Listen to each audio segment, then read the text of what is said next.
Қонаев пен аты шулы Сары Алмаздың әңгімесі. Рыжий Алмаз Қазақ Советтік Социалистік Республикасын ұзақ жылдар басқарған ірі мемлекет қайраткері Дінмұхамед Қонаев атамыздың өмірінің соңғы жылдарында кездескен. Бұл туралы Несіпбай Нәсеновтың досының естелігінде тәптіштеп жазылған. Димаш Ахметұлы, мен сізге жұрт айтып жүрген Рыжий Алмазды әкелдім. Танысып қойыңыз деп Юрий Кошкин жаңа танысын таныстырды. Амансың ба ұлым, деп Димаш Ахметұлы қолын созды. Естуімше, сен Семейден екенсің, солай ма? Ал неге сені Рыжий Алмаз деп айтады? Сенің атың Несіпбай емес пе? Сәлеметсіз бе аға, деді Алмаз. Иә, мен Шығыстанмын, тегім Нәсенов, атым Несіпбай. Жігіттерімді Нұрқаділовтың жиенінің жігіттерімен шатастырып алмас үшін мені Рыжий Алмаз, оны Черный Алмаз деп атайды. Димаш Ахметұлы Алмазға үңіліп бір қарап алды да танысуға қолын ұсынды. Иә, қазіргі жастар бүгінде қоғамда керексіз болып қалды.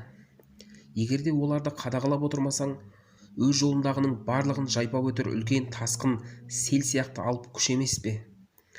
Анау 86-ның желтоқсанында бүкіл Совет одағының алып күші болмаса немен аяқталар еді? Мендей қарт адамды ұмытпай келгеніңе рахмет, келіп ақыл кеңес алып тұр. Юра, мен саған айттым емес пе? Сенің алып келген адамдарыңның барлығына сенемін. Шынымды айтсам, қазіргі жастармен әңгімелескеніме қуанамын. Сен мынаған жауап берші. Қазір жастармен жұмыс істейтін ешқандай ұйым қалмаған ба?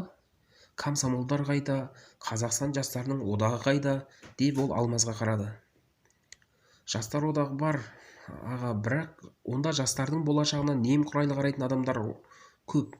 Олар өздері бірнеше делдалдық фирма ашып алған. Өз қарабастарының қамдарын ғана ойлайды. Ал жастар, әсіресе кішкентай қалашық ауылдарда тұратын жастардың болашағына бас қатырмайды да. Міне, мен соларға көмектесуге тырысам. Тым құрғанда спортшыларға. Қазір спорттың өзімен де ешкімнің жұмысы жоқ. Бәріне ақша араласып кетті ғой. Иә, ұлым, сен дұрыс айтасың. Қазір тек спортқа ғана емес, жастардың рухани дамуына, тәрбиесіне де дұрыс көңіл бөлінбейді. Егер шын жанашырлық танытып жүрсең, рахмет саған. Совет одағы қирағаннан кейін елімізде қалыптасқан қиын жағдайда тым құрса бір бос қалған кеңістікті толтырып жатырсың.